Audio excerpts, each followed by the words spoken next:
Donc dans 10 ans, c'est sûr, tu seras encore à la tête. Ah ouais, je veux faire les 200 ans. Là. Ah ouais, franchement, je veux faire les 200 ans. Tu vois, je te dis, ça se fait, je serai pas là, mais en fait, si. Si, parce que je veux faire cette fête. Ça, c'est sûr et certain. Je le vois. Vraiment, merci pour tout ce partage. Beaucoup de découvertes. Tu vois, en juillet, je ne me serais pas imaginé enregistrer ici. Et pourtant, c'était un super moment. J'ai encore c'est partagé. 3-4, merci. 3-4 questions que l'on pose habituellement, que j'aime bien creuser. Si tu avais une culture ou un voyage que tu aimerais faire, découvrir, oui. Lequel serait ? Le Japon. Le Japon. Le Japon, alors parce que, c'est donc Fabien est passionné du Japon. Donc la culture manga, ça l'accompagne depuis tout petit. Il adore le Japon, la culture japonaise, etc. Moi, Vous y êtes déjà allé ? Alors Fabien y est allé pour le travail. Mais pour le travail, donc en fait on fait pas de tourisme quand c'est comme ça, qu'il a pas vu grand chose, mais déjà le peu, voilà. Et c'est surtout que, voilà, pour moi c'est mon souvenir quand on s'est rencontrés, on s'est toujours dit qu'un jour, on aurait un moment un peu romantique. Pourtant on n'est pas fleur bleue, mais bon, voilà, en fait on se voyait en fait un jour sous les cerisiers fleuris du Japon. Ouais. Et du coup, on l'a jamais fait. Et du coup, on restera mariés tant qu'on l'aura pas fait, au moins. Faut le faire à 60, 80 ans. Non, parce qu'en fait, on a plein d'autres choses. Mais vraiment, voilà, tu vois, spontanément, je te dis le Japon parce que j'y suis pas allée, parce que c'est une culture qui, pour moi, c'est une culture de rigueur. Et je suis quelqu'un de très rigoureux, donc forcément, ça m'intéresse. Après, c'est une culture qui est totalement différente de la nôtre. J'adore aussi la cuisine japonaise. On a cette image avec Fabien des cerisiers fleuris. Je trouve que c'est un pays aussi où on a l'ultra moderne et l'ultra tradition. Donc cette dualité et ce qui est un peu en fait notre quotidien aussi chez Boin. Donc ça m'intéresse aussi d'aller voir ça directement dans ce pays-là. Est intéressant. Voilà, mais après toutes les cultures du monde sont intéressantes. Et après est-ce que tu vas faire les circuits traditionnels touristiques? Est-ce que tu vas un petit peu t'éloigner pour vraiment rencontrer les gens? C'est ça qui est intéressant. Donc, que ce soit le Japon, que ce soit un autre pays frontalier, je pense que tout est intéressant. Mais bon, spontanément, je te dirais le Japon pour avoir une vraie réponse. Super, merci. Est-ce que tu aurais une ressource, un livre, une expo, un film que tu as envie de partager avec... Alors, je lis beaucoup. Les expos, j'en ai fait plein. Alors après, pour me ressourcer, en fait, c'est sur le moment. Mais après, ça... Celles qui sont voilà, en face. Mon quotidien, ça va être mes expos ici. Ça me permet en fait d'avoir toujours un pied dans la création. Après, donc on fait pas mal d'expos à droite à gauche avec Fabien. Un peu moins les enfants pour l'instant, mais ça va arriver. Tu lis beaucoup? Alors, je lis beaucoup. Et moi, j'ai vraiment des livres qui sont... Enfin, en fait, les livres, je vis les livres. Ouais. Donc, Fabien, parfois, il me voit, je suis révoltée. Il me dit, qu'est-ce qui se passe? Oh, c'est mon livre. Voilà. Ou parfois, je vais être triste. Il me dit, qu'est-ce qui se passe? C'est mon livre. Voilà. Je vis les émotions à 100%. Et pour moi, la lecture, c'est quelque chose qui m'a toujours beaucoup apporté. Je lis depuis toute petite énormément. Et donc, j'ai des livres qui sont phares pour moi, qui ont été des choses qui m'ont transportée. J'ai La Route de... Jack. Non, de Cormac. Oui. Voilà. Et du coup, en fait, ce livre-là, ça a été... En fait, c'est un père avec son enfant. Il y a eu une catastrophe. Alors, on s'en fiche de pourquoi c'est arrivé la catastrophe. Et ça, c'est... Enfin, pareil, dans la discussion, tu comprends. Enfin, moi, je m'intéresse aux faits. Après, ce qui s'est passé avant, bon, c'est arrivé. Donc, il y a des explications, mais on va pas refaire le monde. Donc, là, il y a une catastrophe. Voilà, le monde est en feu. Il y a des survivants. Et donc, c'est un père qui essaye de survivre avec son fils. Et on voit, en fait, l'être humain qui, soit, en fait, va essayer de rester humain. Et l'humain, dans toute sa folie et son côté très noir, qui, en fait, lui, va choisir des choses, enfin, qui va faire des choix horribles pour survivre aussi. Donc voilà. Complexité, ouais. Comment ? Une complexité. Voilà, et donc ça, ce livre-là, moi, ça m'a transporté. En fait, qu'est-ce qu'on choisit en fait dans les difficultés ? Est-ce qu'on essaye de garder un semblant de normalité et d'humanité, ou est-ce qu'on va choisir la facilité pour survivre et la loi du plus fort ? Donc voilà, ce livre-là, moi, c'était vraiment ma première claque. D'ailleurs, je l'offre à tout le monde.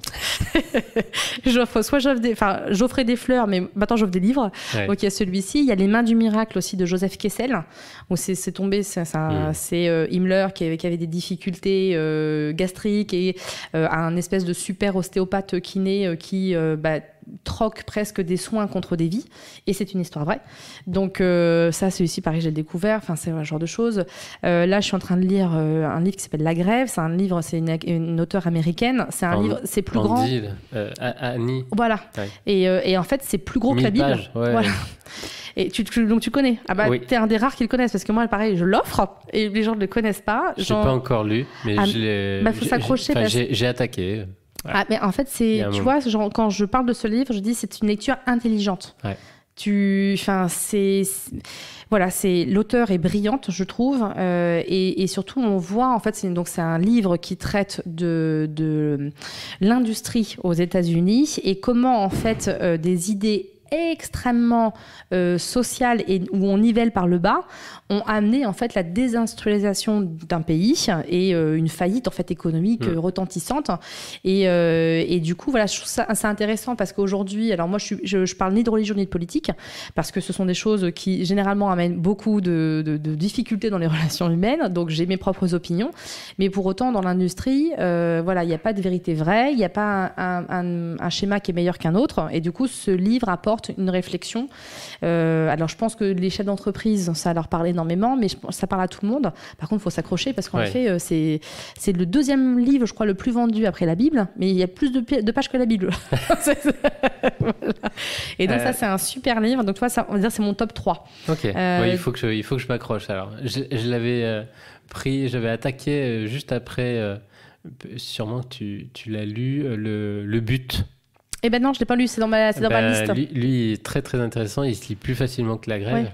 Et pourtant, sur l'industrie, c'est l'un des seuls romans sur une histoire d'industrie, quoi. Voilà, c'est dans ma liste. Donc là, j'en commande plein en fait de livres. Ouais. Là, cet été, je suis partie un petit peu sur des thrillers. J'adore Caril Ferré, par exemple. Alors, il faut s'accrocher parce que c'est dur son écriture. Alors, c'est pas long, mais c'est très sombre. Donc, et pareil, c'est toujours sur un fait historique, une base, un fait. Voilà. Enfin, il y a toujours un fond de vrai quand même. Voilà. Il y a toujours du concret derrière, même si c'est romancé. Mais voilà. Et en fait, j'ai besoin de ça, c'est-à-dire que, donc, t'as compris, je me lève de bonne heure, je mène les enfants à l'école, je travaille, je vais les chercher, je suis maman jusqu'à 21h, après je rebosse. Et après, je lis. Voilà. Et parfois, quand je suis partie trop, genre à 2-3 heures du matin, il y a un qui se réveille, qu'est-ce que tu fais c'est mon livre. C'est ça.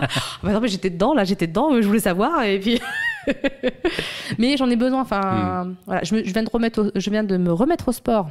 Après 16 ans d'arrêt, je me suis remis au sport, mais je fais 1 heure le midi par semaine, juste pour le cardio. Tu cours alors sur machine, je vais à la salle, parce qu'en fait, voilà, j'ai un cadre, je suis obligée d'y aller, et j'ai payé, donc je suis obligée de rentabiliser. Je me connais, comme j'ai payé, je suis obligée d'y aller.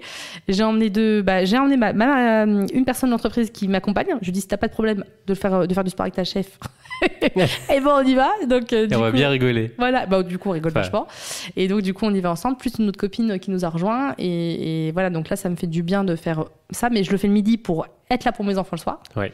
Et voilà, et donc la lecture, moi, c'est ma façon de... Et c'est ce qui m'inspire, c'est plein de choses.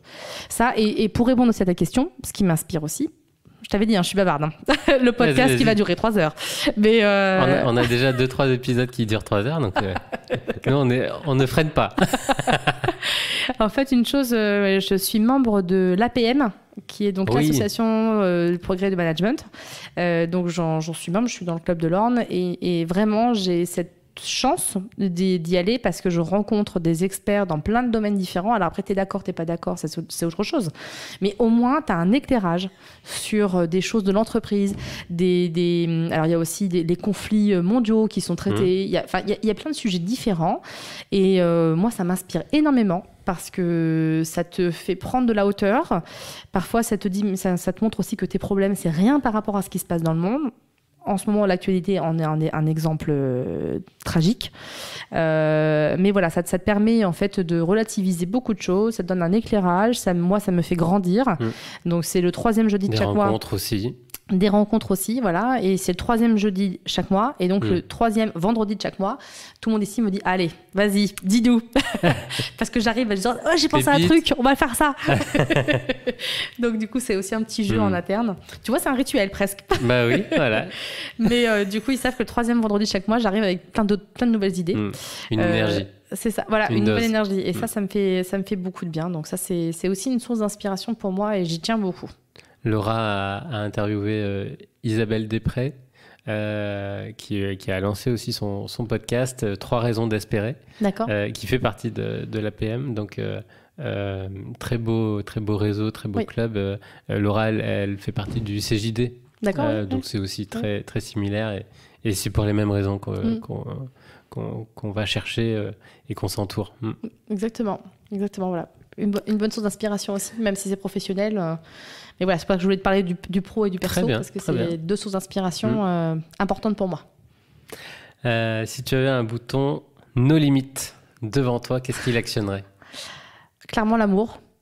Voilà, c'est mon moteur. Donc, voilà, c'est mon fils de 8 ans, donc Léopold, à chaque fois il me dit « Oh non, tu arrêtes avec ça », parce qu'à chaque fois je lui dis « Mais l'amour, c'est la vie !» Mais pour moi, c'est la base, en fait. Donc, si j'avais un bouton no limite, ce serait l'amour. C'est même pas l'argent, parce que je cours pas après. C'est pas le succès, parce que pareil, c'est pas un truc qui c'est pas mon moteur dans la vie, en fait. Mais l'amour, ça comprend plein de choses, hein. Ça comprend justement, pour moi, ça, c'est aussi l'environnement, en fait, parce que c'est l'amour, justement, c'est le respect et c'est l'amour de ce qui nous entoure. Ça peut être l'amour de nos amis, c'est l'amour forcément de mon foyer, enfin, mes enfants, mon mari, de mes parents, de mes sœurs, de mes amis. Voilà, c'est très important aussi pour moi. Je pense que j'ai beaucoup de copains et de connaissances, mais des amis, j'en ai assez peu. Ouais. Et pour moi, j'y tiens énormément, donc je leur dis facilement que je les aime. En tout cas, si je leur dis pas, ils le sauront là. Mais voilà, c'est l'amour que tu donnes dans tes rencontres, en fait. Quand ça passe forcément ce caractère sexuel, mais quand on rencontre quelqu'un, c'est une part de toi que tu donnes. Après, soit je vais me mettre en retrait et là je vais me fermer. Donc et puis soit je vais être très ouverte et je vais discuter. Et puis c'est du temps que tu donnes, c'est des conseils, c'est de l'affection que tu vas donner, c'est de la bienveillance aussi. Alors bienveillance, c'est un mot que j'emploie de moins en moins parce que tout le monde l'emploie à toutes les sauces et ça m'agace parce que des gens bienveillants, on n'a pas tant que ça, en fait. C'est bienveillant, mais en fait, derrière, il y a toujours un intérêt, donc ça m'agace. Donc voilà, donc s'il y avait un bouton no limite, ce serait de l'amour, et s'il y en avait un deuxième, ce serait de la sincérité. Voilà, parce que ça, je trouve qu'on en manque aussi cruellement. Voilà, ce seraient les 2 boutons. Ce serait une combinaison, donc parfait. Tu peux le faire avec un seul. C'est ça. Nous, on est venus sur le podcast parce que on aime laisser un héritage, une trace. Et donc, j'ai habitude et j'aime beaucoup poser cette question. Si tu avais un petit message à donner et à dire à tes 3 enfants, lequel serait ? Eh ben, ce serait... Alors, je leur ai déjà dit, je leur ai fait faire un livre. C'est comme des petites BD, en fait, où vous choisissez votre avatar pour qu'il ressemble à votre enfant. Et après, du coup, c'est le prénom qui est utilisé, en fait, pendant toute l'histoire. Et à la fin, il y a un petit message qu'on peut leur mettre.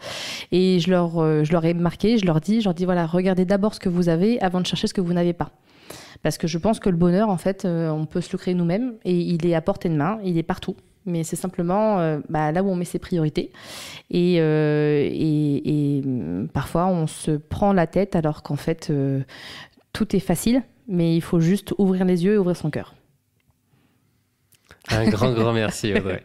Vraiment, merci beaucoup pour cette belle aventure qui changeait de ce qu'on avait l'habitude d'entendre peut-être sur Aventure Humaine, donc vraiment super et puis voilà, beaucoup de sens, beaucoup d'impact, beaucoup de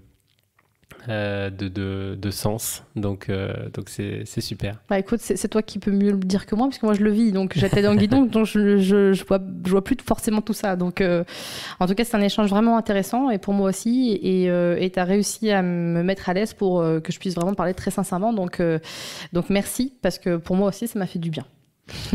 Et puis à dans 12 ans, hein, parce que je veux être là au milieu de la cour. Sans rire, j'ai déjà ma liste d'invités. C'est-à-dire que au fur et à mesure, je rajoute. Tiens. Donc, je te rajoute sur la liste. Merci beaucoup. Voilà, à la fin de l'interview. À bientôt. Merci de partager, d'écouter, de noter, surtout d'envoyer et de transmettre, à mon avis, nos ondes positives à vos proches, vos amis ou vos collègues. C'est pour ça qu'on fait ça et c'est le but du podcast. Merci beaucoup. Puis bonne écoute à tout le monde. Merci d'avoir écouté un nouvel épisode d'Aventure Humaine.